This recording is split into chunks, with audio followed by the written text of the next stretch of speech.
Nana Herbal Mouthwash ddagala ly'amannyo lifuna okuva mu pharmacy ekuli okumpi. Lijja kuyambako olina amannyo aganyenyera, olina amannyo agakusumbuwa. Nana Herbal Mouthwash amannyo gakuluma olira side emu, senyesa Nana Herbal Mouthwash alwanyise endwadde z'amannyo zonna.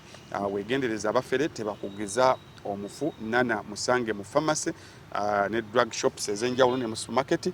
Yakakasibwa National Drug Authority. Gwe ali e Bulaaya omuntu gw'otuma Nana, omuntu osobola okumutuma Nana n'amukuweereza nga internet. Omukulu Joseph Katende mukubireko akutere internet mu ssomero, akutere internet mu ddwaliro, akutere internet awaka, akutere internet mu katale. Internet yene eri unlimited ate installation ya bwerere. Unlimited bw'osasula leero nga 7 bagenda kutemako nga 7 abantu basigale nga bali connected ne internet ya banaffe aba Airtel eri ku 5G. Afi yalinye ku podium egenda kutegeka Mudra. Yeah, Mudra Viral. Tumulina enaku z'omwezi nga 3 ku Zoe Grounds. Yep. Agenda kuba atwa the viral experience. Yep. Yeah, tugenda tuyina table y'obukadde obusatu ebukadde obubiri n'okuyingira. Ordinary sinnamanya bulungi oteekateeka. Tetusukkawo. Tetuyinza kuba nga tugenda sukkawo. But come out and support Mudra. Generation ino abaana beezadde very very talented. So tutandike okweteekerateekera omwezi guno nga guggwako tugende mu ndongo ya Mudra tumusupporting. Yeah. Mickey Wine kamuyisizeemu kyali waffe nga 7 Mickey Wine nga 7 ali ku Jazz Pier. Ebivulu bikwatagana kuba kati Mudra waliwo acidic vocals olondako gy'ogenda. Then Gravity ali Cricket Oval, Mickey Wine ali ku Busaabala bagiyita Tusaabale.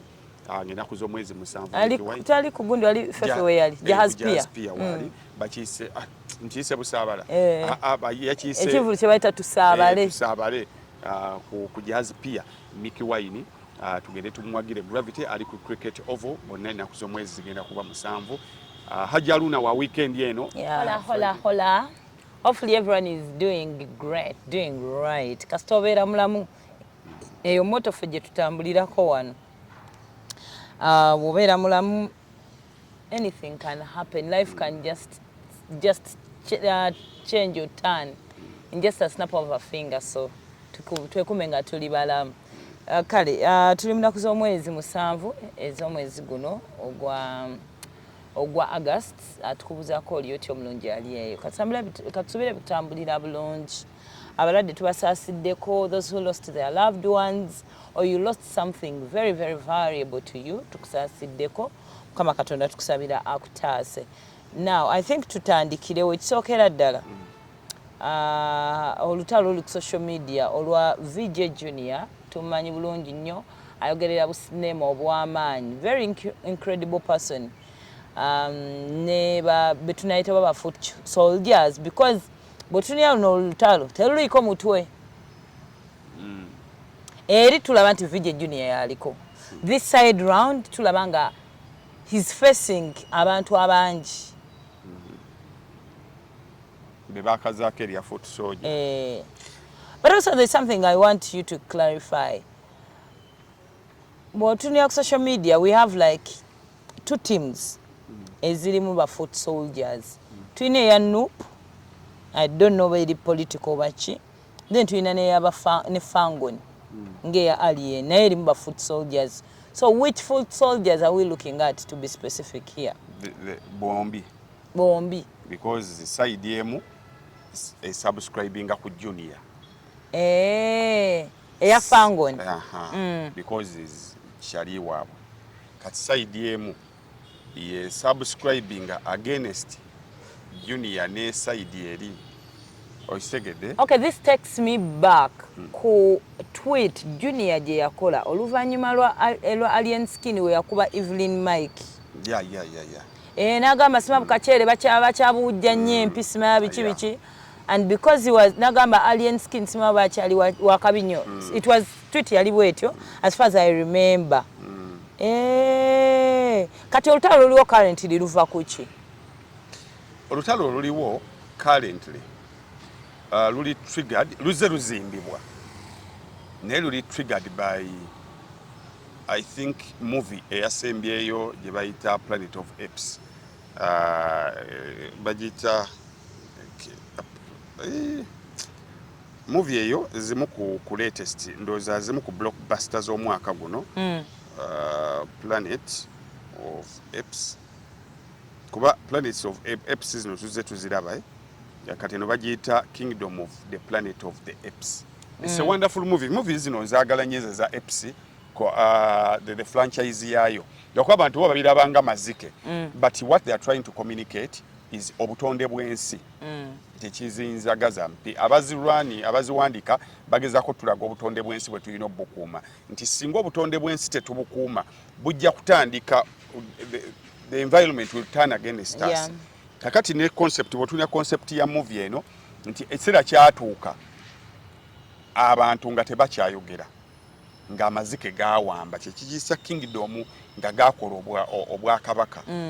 Kakati mu kukola obwakabaka ne wabawo amazike agakulembera ne gakola obwakabaka naye ng'ate mulimu ebika ebirala eby'amazike nga bibeera tugeze waliwo ebibeera mu mambuka mu north waliwo ebibeera mu west naye nga waliwo ewali center naye ng'abantu ba bulijjo like nga wali obaddeko ewaka kapa neeyogera era nemala eyogera weewuunya neza kati okitegedde kakati nga batulaga nti ensi yayonooneka abantu ne baba nga teboogera nti omuntu bw'ayogera ezzike lyewuunya nti a human can talk. Kakati buno gavumenti y'amazike agawambaganne waago agagenda gakyambuwa agagenda mu mambuka ne gakuba abeeyo ne babawamba ne babaleeta nga gafuga bubi nnyo banne waago.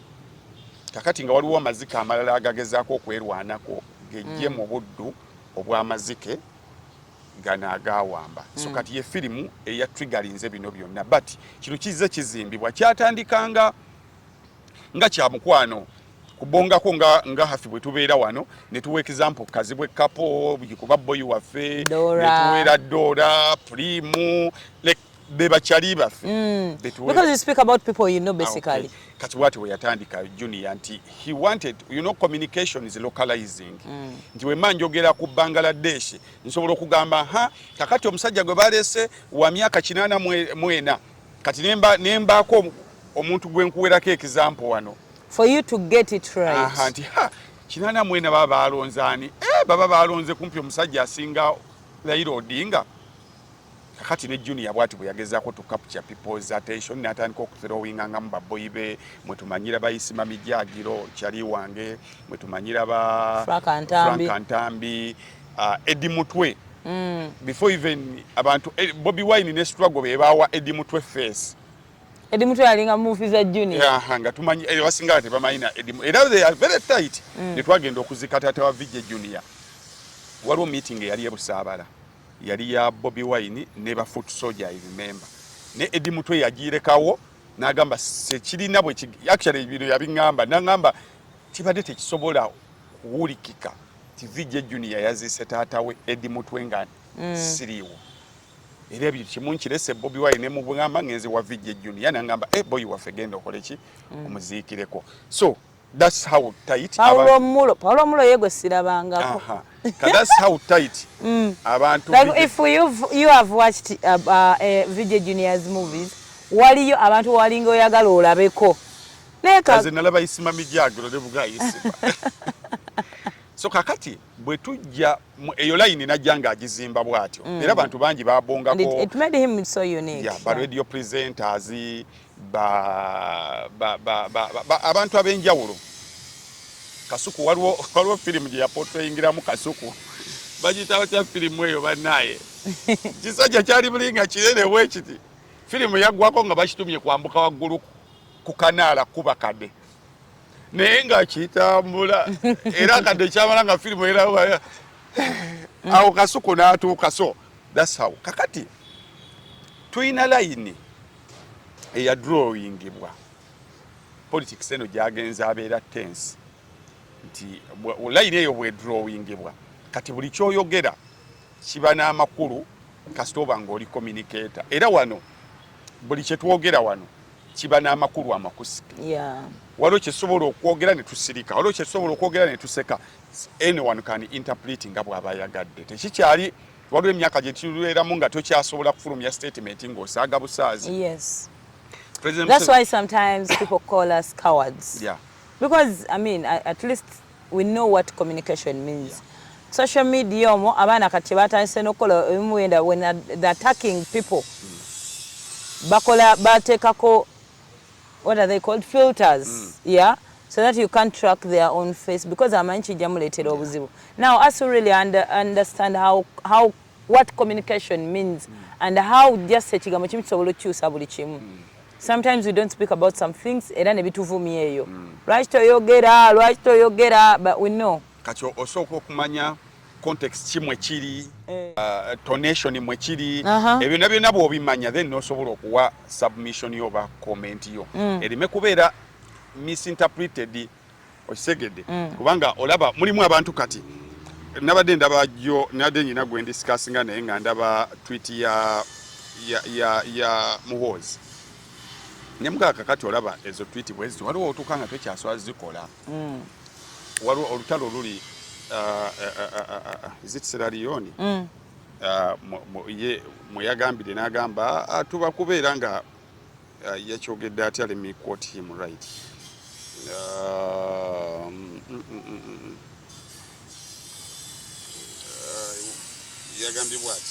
Someone asked me about Haiti. Haiti balina ebizibu byabwe.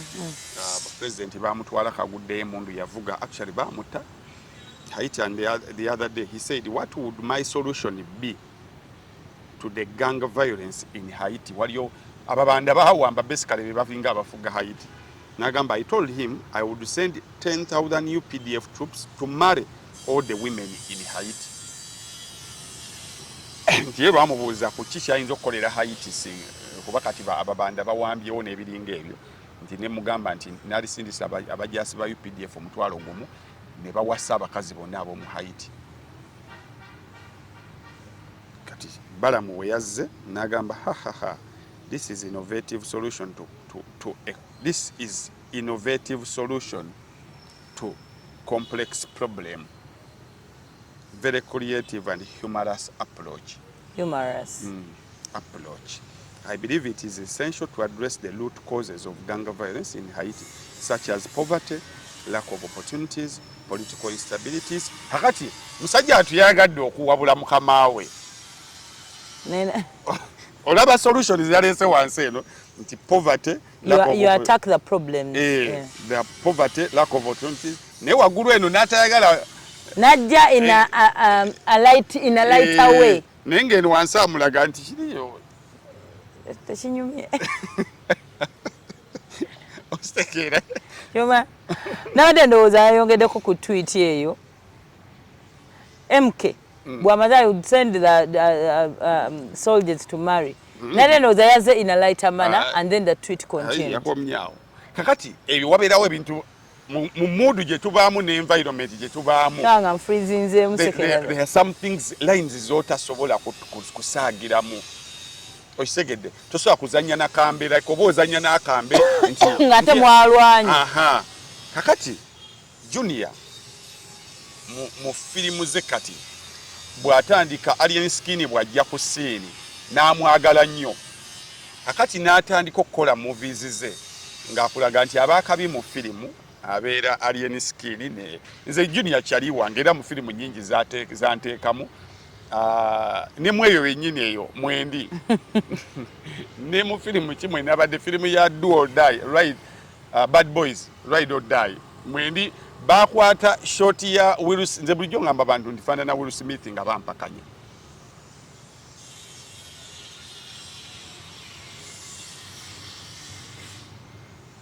Kambe nekisinze okunnuma nti Will mulinako crush. Then otuyinako crush. So you fancy nganya abantu bamatu amanene.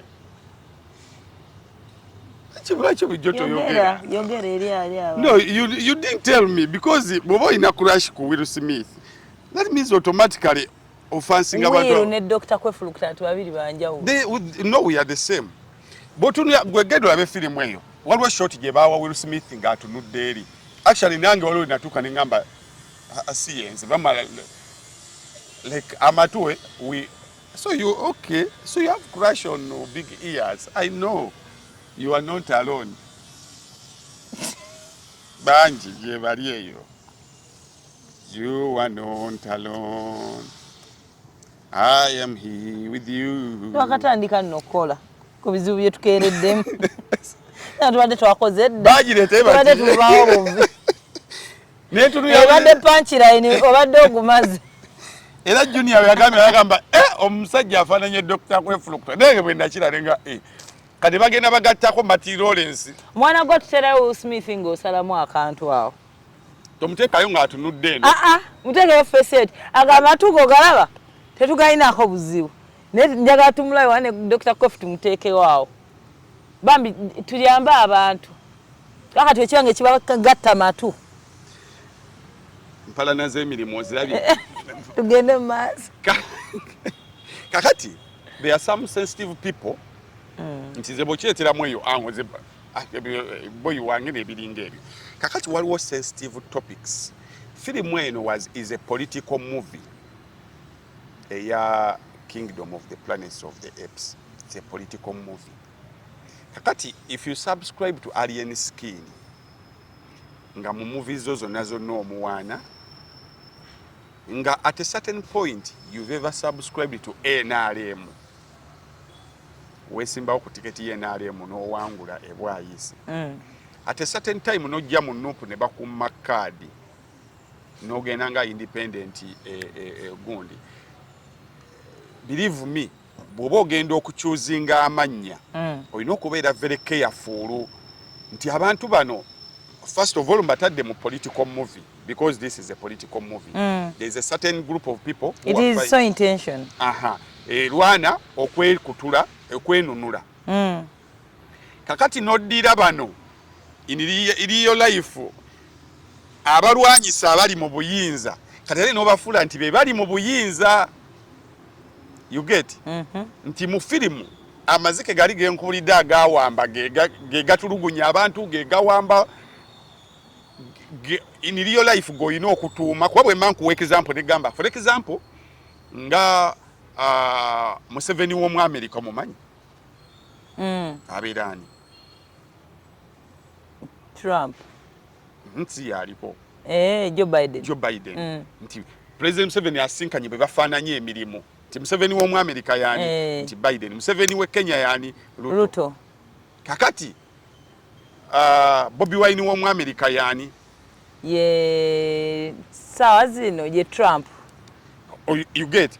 Kati bw'oleeta example n'olaga nti ate Museveni w'omu America kati yali ku opposition literally oba painting a picture kakkanya bali eri. Kakati because literally they are not even now fighting, they are bali kuche baagala. Kakati bano ba team foot soldiers abanopo be bali ku opposition be bali gezaako okulwanyisa enfuga embi. Kakati mu filimu obalaga nti ate be bali mu buyinza ate bafuga bubi. Kati ate abali ku opposition n'olaga nti abali mu buyinza mu reality ate mu filimu be bali ku opposition be bayisibwa obubi. You are painting a picture ku muntu yenna alaba movie abakulaba nga you are bastardizing oyiwa amazzi ku bano ku kyakola okitegedde nodira amazika amabi amazika agakola n'ogayita kino. Some people may take it light ne bagakivaako ne kati bo bakiraba nga kijja kipayiringa balozo ino omulamwa baloza nti kati goyita because art asobola okukozesebwa to bastardize anything. Otera okulaba wanene abantu issue nebanga y'amaanyi kizo kinnuma tubirano ne issue nga y'amaanyi okulaba abaana bagizannyemu obuzannyo ku TikTok. Tugende bakulaga nti tugeza abantu ng'abana abamachinga to the parliament enkwatibwa gye bakwatibwamu n'ebiringa ebyo. Manu bw'azannya ng'alaga nti nno babadde mu comedy. Waliwo comedy abawagira waliwo ne comedy abalaga ati obalaba nti eggulo limu tugeze okwekalakasa kwa nkya eggulo limu gwe comedian hafi nojja noteekayo omutwe waggulu abeekalakasi b'e Uganda kati nosooka oteekayo kasawuni kagamba enkya tugenda keera bannange twekalakase. Let me remind you what happened. I really enjoy Uncle Mo's comedy. Yeah. Olunaku lwe bakwata abaana yatweetinga n'agamba you're fighting for corruption and you're bribing a soldier to let you go. On a lighter note, he did it. Simumanyi on a personal level, but I love his comment nti omanyi oyagala omuntu n'otukanga olinga amumanyi. Era nze munakifuna on a lighter note. Wadde nga nange nali ku mulamwa gwa corruption. Era nkyaguliko. We don't want corruption kino na kino na kino na kino kibi. Era he didn't like it. Kyebamukola. Ne tweet n'agijjayo. He came up with an apology. Yagijjayo. Nti otunyumira byonna byeyagala. Naka kantu kadde kali funny. But where? At what point is it funny? Kali funny because abantu bamuko ayinza kuba badde fighting for corruption him okutesula mukome nga omusirikale kwata ndeka ngende. Naye kati kajjidde ku ssaawa ki? Kamufukira akabasa. Nakajeyo nakabana. Wolani. Nazze mubicho. Byaze mubikamba bulire. So that's the message. Mumbeera mwe tuli. Whatever you're going to trade. Manya nti embeera gye tulimu eri tense. Kyekisooka. You don't want your word kuba nti yatandika olutalo. Osegedde.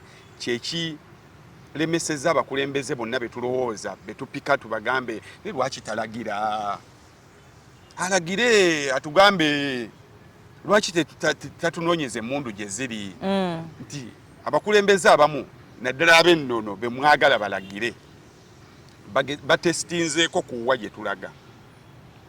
I'm very thankful nti kabaka bw'amala okuwa speech there is a foot soldier is very radical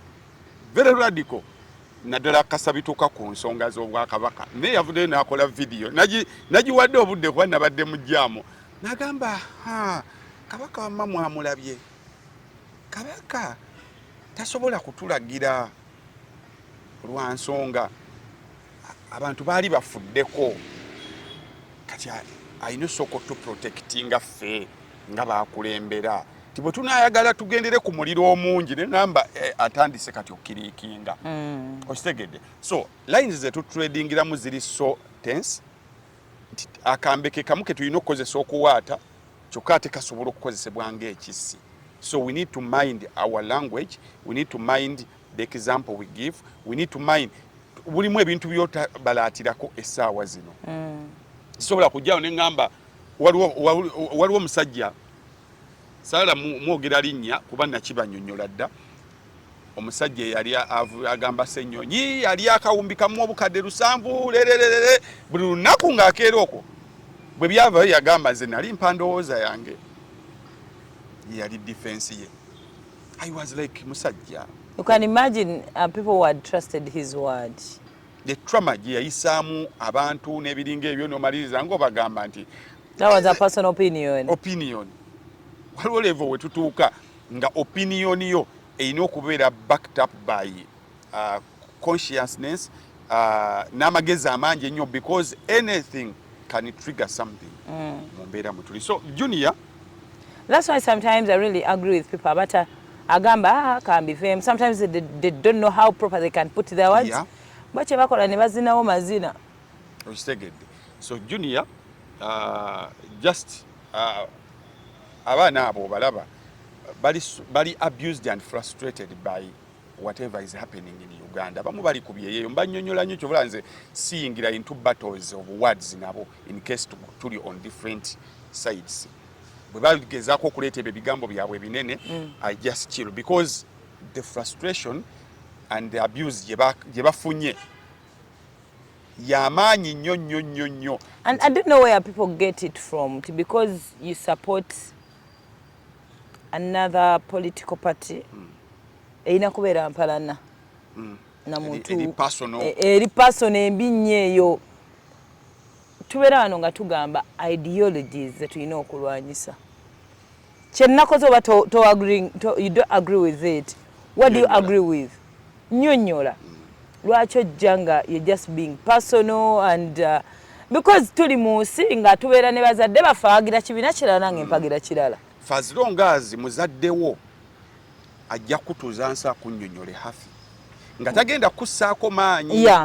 Tikati abaana abo bateereddwako amaanyi mangi enkwata kwaka tosuubira ono omwana yakwatiddwa mu kwekalakaasa kuno okwakaggwa n'atwalibwa bubi nnyo nga mubbi n'akubwa abamu allegations of sodomizing abamu ne babagulako emisango egitali mu constitution ebyo ebiwemulo gavumenti bibatuusaako kati bw'amala n'afuna gaapu eva wano n'agenda ebweru ajja kugamba bali be mwagala tukwase ekisa twogere bulungi nabo bo boogera bubi naffe batukola bubi kakati n'ogamba waayi kati oyo kamuleke n'endowooza ye n'enkola ye bw'atyo bw'asazeewo okukola ki okola for as long as it is based on ebigambo bye tebiri misguided because balina ebigambo naye sometimes biri misguided.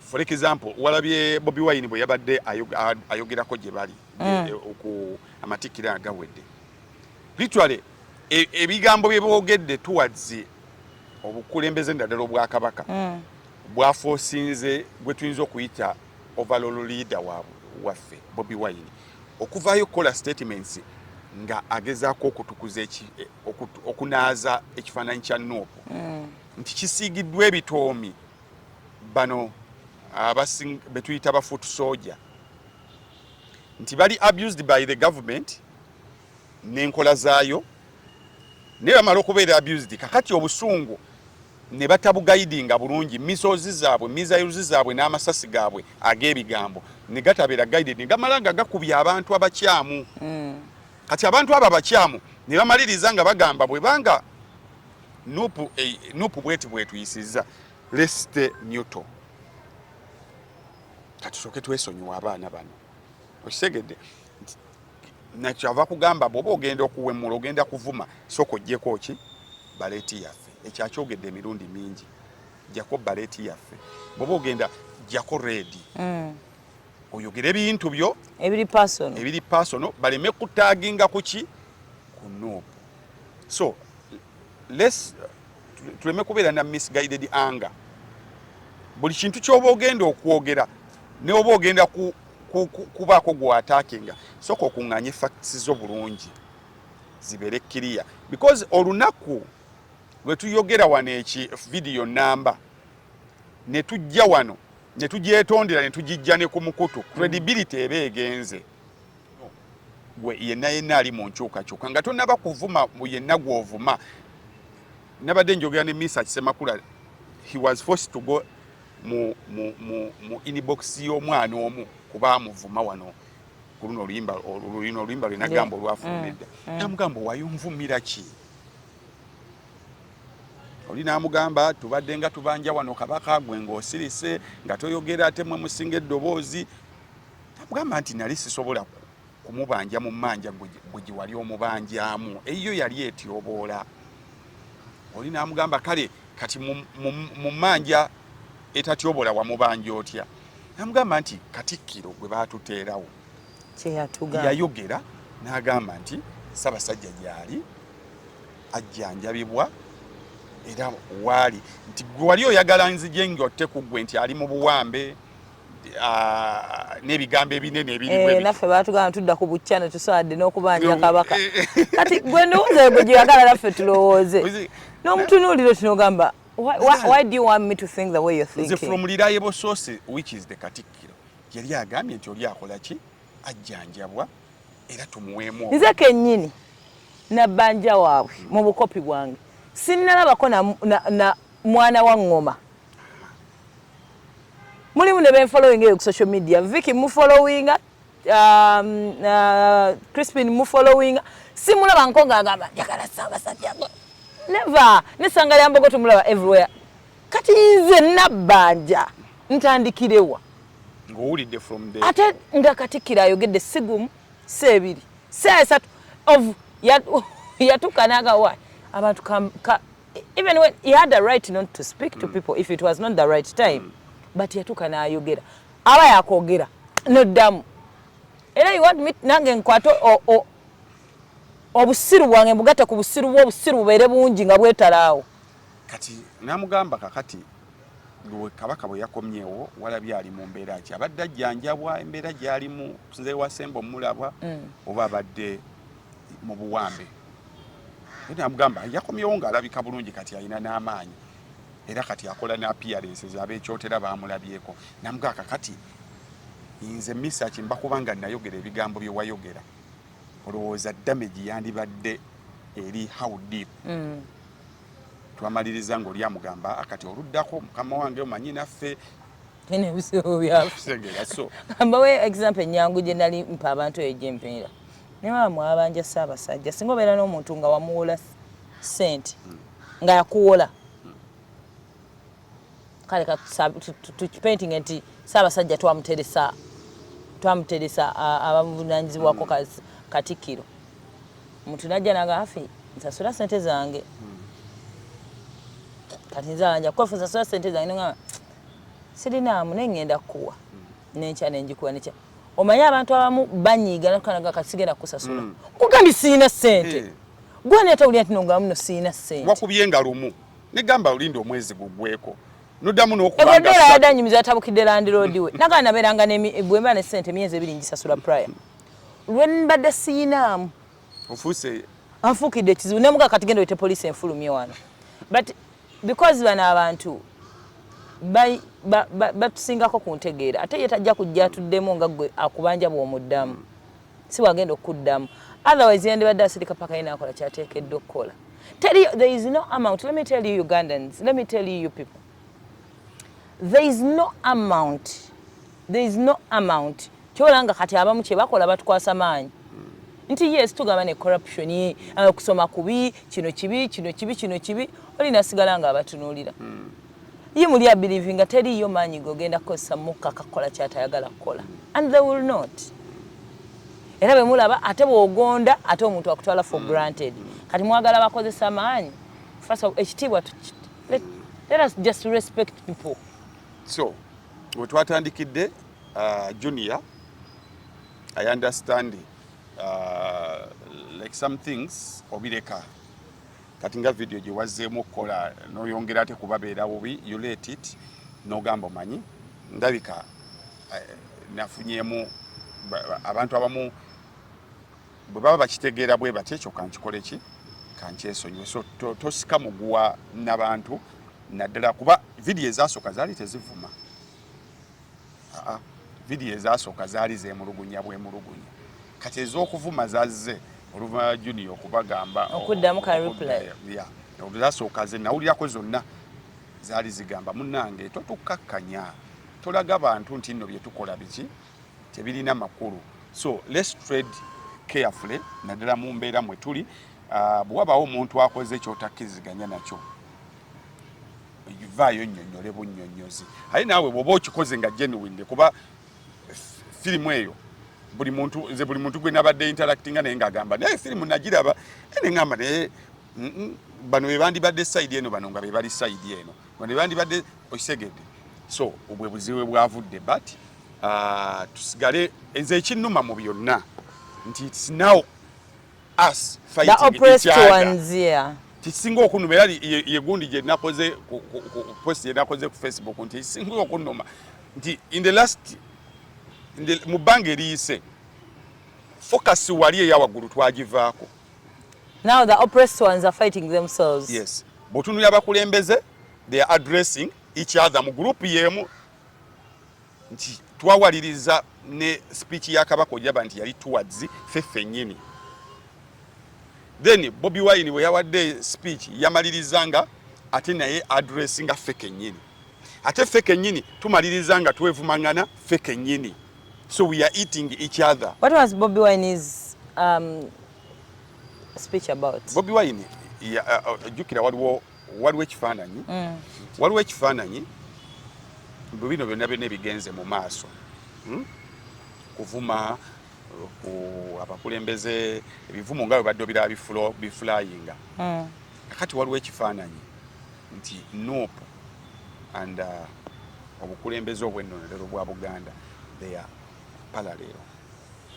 Okisegedde kati nga nnyonnyola nti ffe tetulina buzibu bwonna na bukulembeze obw'ennono era bonna abalina ebigambo ebinene ebirituwazi sooka oggyeko ki baleeti yaffe ffe fokasi yaffe eri ku Museveni ye fokasi yaffe kati ye yabadde general message bukulembeze tebabulinaako jase mulimu ababwekwekamu ne babayisaawo ebyabwe naye bwe tuba ffe tulina kyetwogerako tetwogera nga tukuba obukulembeze obw'ennono koza obukulembeze obw'ennono tebulina services bwa bannayuganda ate bw'oba oyagala Uganda eno waliyo favors tewaliyo services era omusolo we tuba tugwa tetugutunuuliza Mmengo gutunira mu gavumenti wala nga gye tubanja nti bino byolaba bano bakikola just a plus n'ebiringa ebyo so let's not create an environment nga tulwana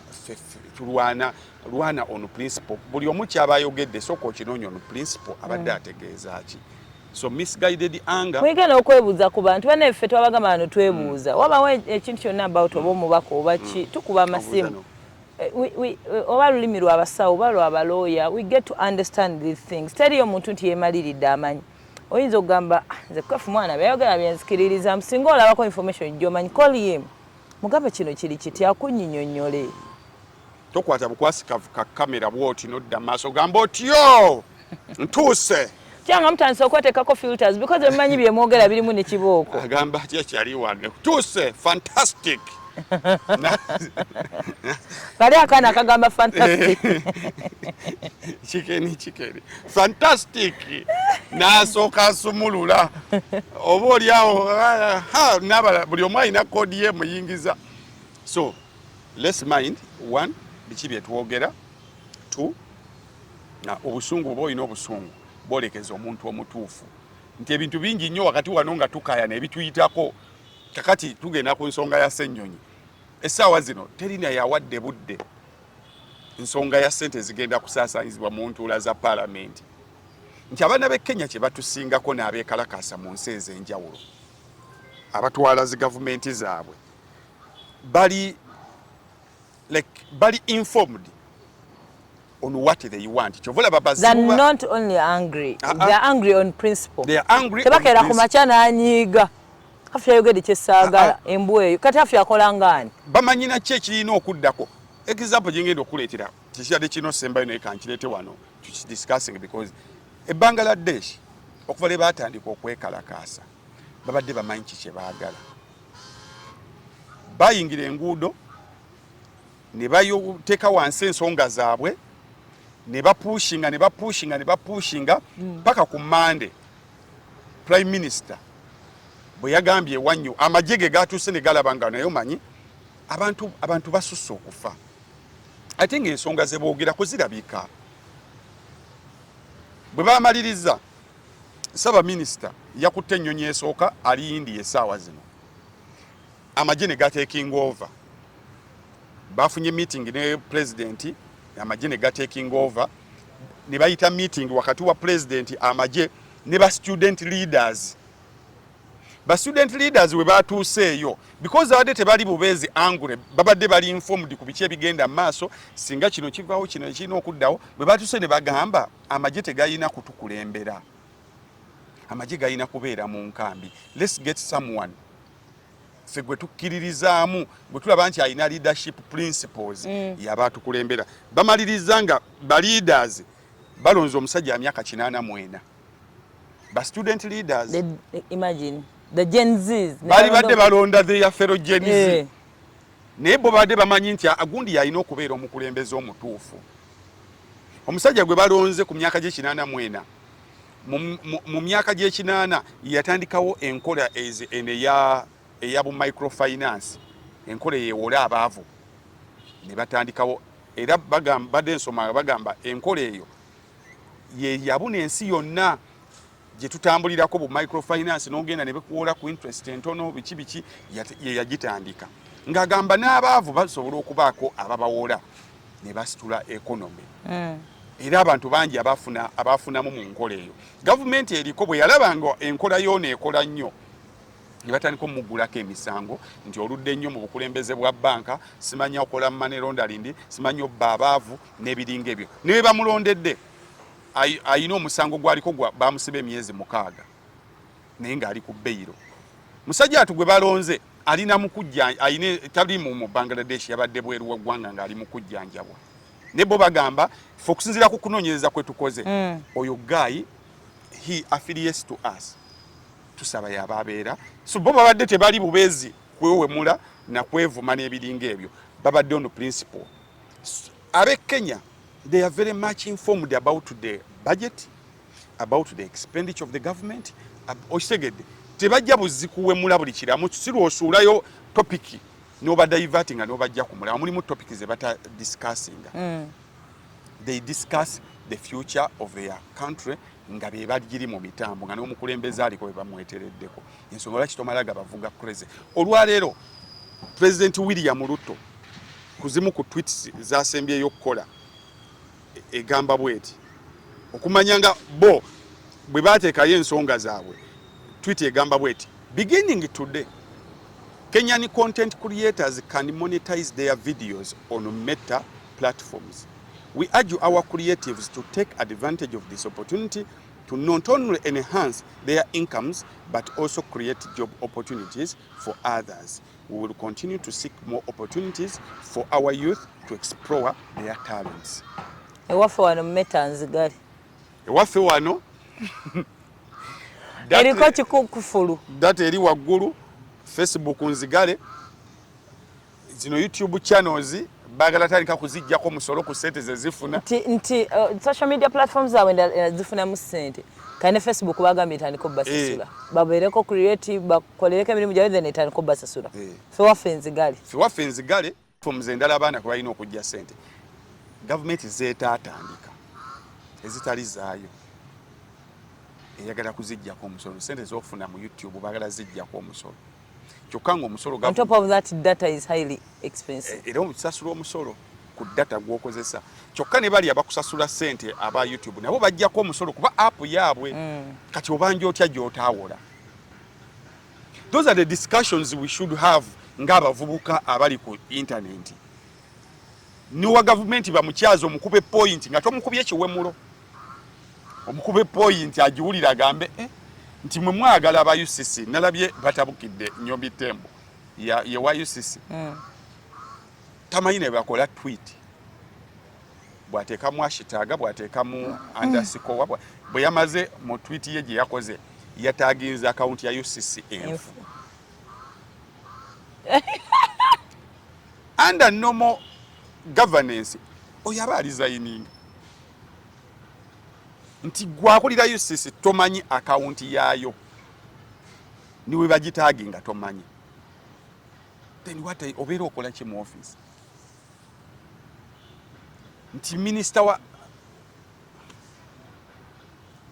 so those are the things principles that tulina okudiscuss nti essaawa zino nga tuli mu kwewemula parliament bino Ssenyonyi byalivaako ne babuuza ne Ssenyonyi akoze eki because tomulabye nga yesika n'omuntu ettaayi tomulabye ng'akuba tteke tomulabye ng'akasuka akatebo ojja kwebuuza naye Ssenyonyi oyo atuyambye eki because you are not following you are busy creating ebivumo ebipya ebiri ku UBC abaana balina ebivumo ku UBR eriko kati abaana balina ebivumo okiwulira bwoti ng'ebyaddala ne wakulira wakiwulirako tugamba ono yafunye ddi obudde obuyeeya kino ekivumo Parliament yagala egenda kutandikwa kirudde mu pipeline bagala batwale Parliament mu mambuka bagitwaleko mu West bagize mu Central bagizeko ne mu East etambula butambuzi buli lutuula le bagendo jijja mu kizimbe kye twagiteerawo lwa billions 5 ze billions 20 ezigenda okubeera spent onu okulambula kwa Parliament. What are we going to benefit from those ezentula kituda benefit? Tariyo babaka. Wali ababaka? Bakola ki? Kikibuzo ekibuuzibwa. What are they doing? parliament erina kusooka kusituka. So now the parliament is going to the people because we basindika tebasobola kutuusa information in parliament. Bonna ababaka 5 bagenda kubatwala mambuka eyo bonna abakisemba bagamba mbu wakisandi Kampala benjoyinze nnyo the privileges of abakulembeze okubeera wano mukatezo billion. What do we enjoy from their privileges? Rather, which privileges do we have? Basula mu hoteli za wano banywa mabaala ga wano mboneri kati banatuuka imagine billion ezo 5 bagenda pangisa ko zi hoteli zeyo zijja kufunamu bagenda kunywa mu mabaala geyo. I was like agati it's just very bad, very hard to protect. You have hard to defend. Yeah, very hard to defend our parliament. Ku bonna abali ku internet abalina accounts tonalabayo muntu atandika okuva Ssenyonyi bwe baze bakiteekayo tonabayo muntu akidiscussinga kubali ku TikTok. TikTok is not the only account. Ati kakati bana Gen Z abasinga bakuba ku 27 bali ku TikTok. Eno waggulu waliyo ba Brian Mulondo 35 be bali ku X. 35 era bono ogenda ku babule. Bono ogenda ku space nga tu discussinga. Abantu abaliyo tuli between 30 and 40. Fe tuli waggulu ku space.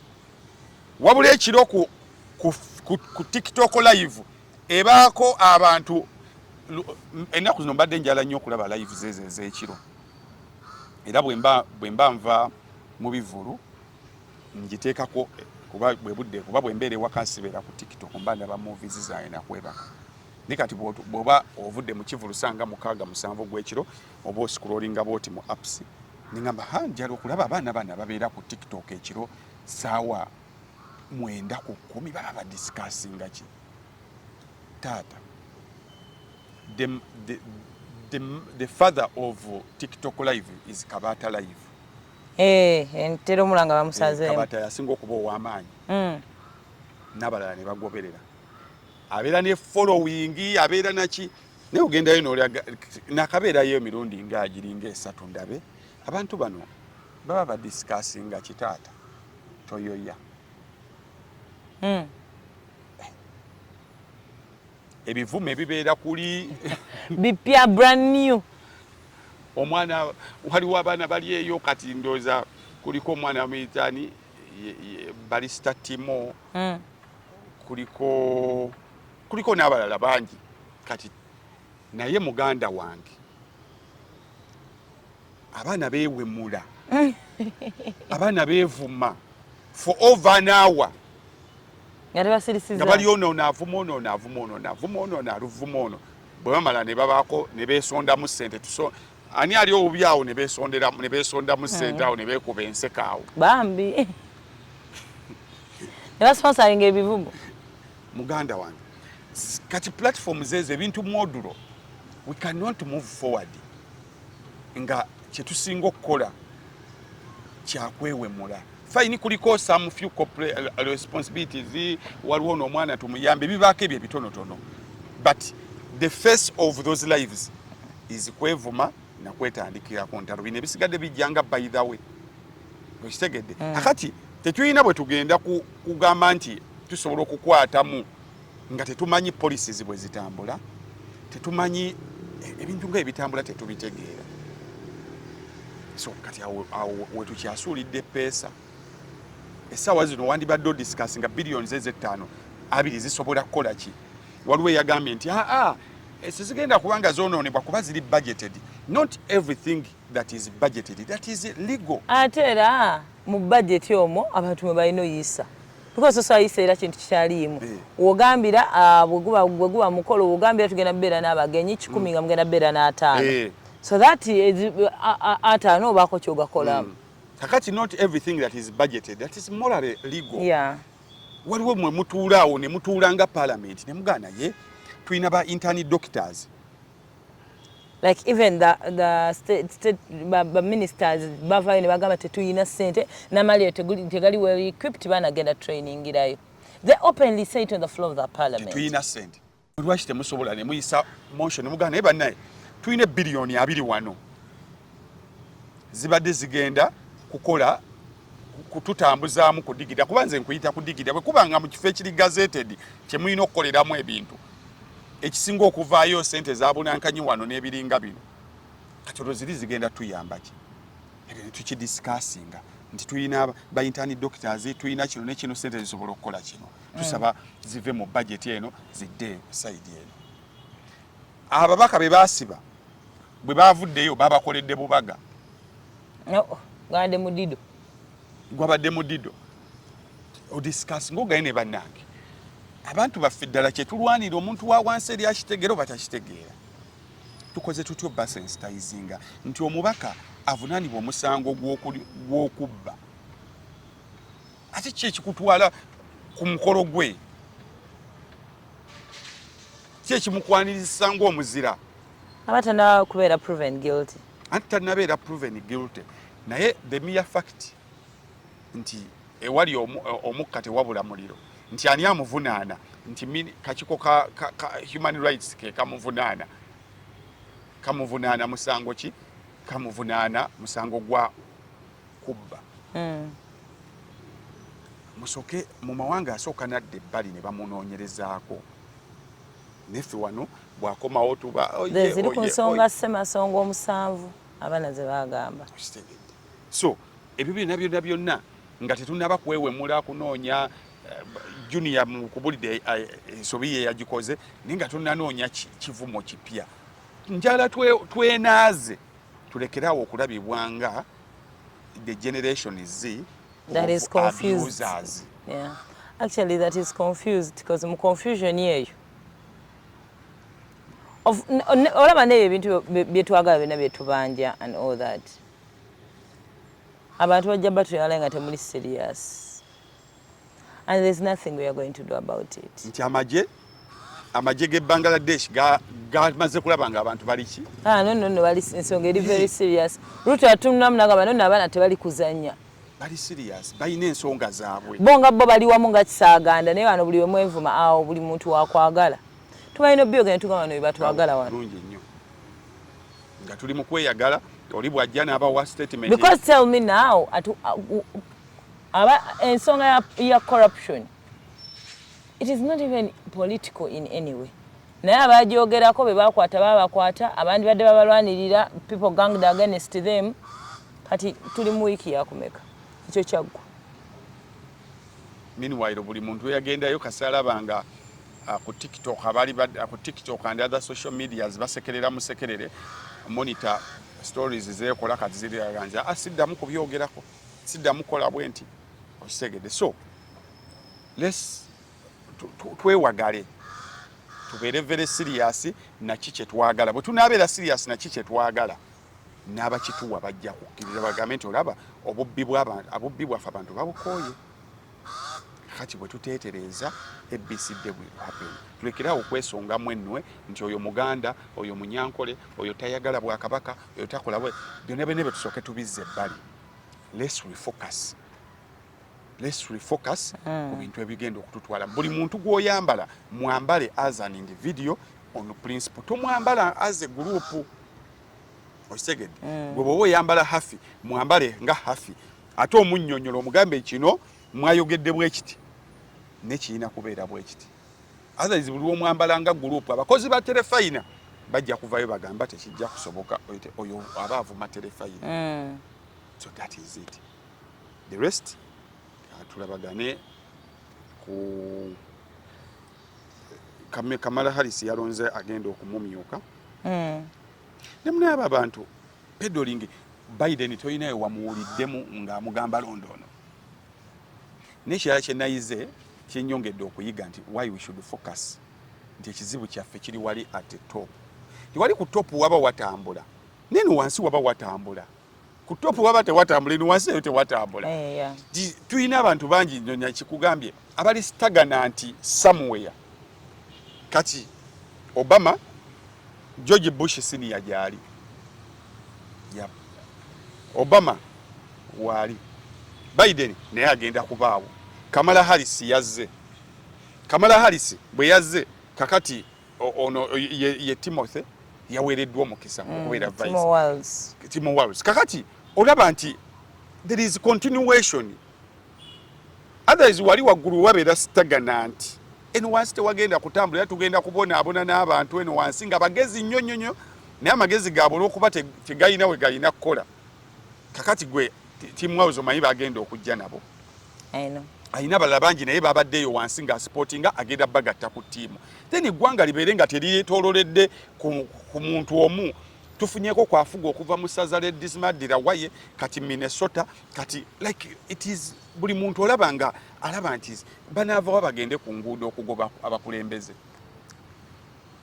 Neffe buli kimu nguudo zifuuse enguudo n'ebimaliza nga bikoleddwa tumaliza ate ffe ffennyini tubyonoona. So let's koppeko ku bantu ng'ebakulembera amawanga amalala then obulamu bujja kutambula. Kale tuddemu ku Friday mbeera bulungi era.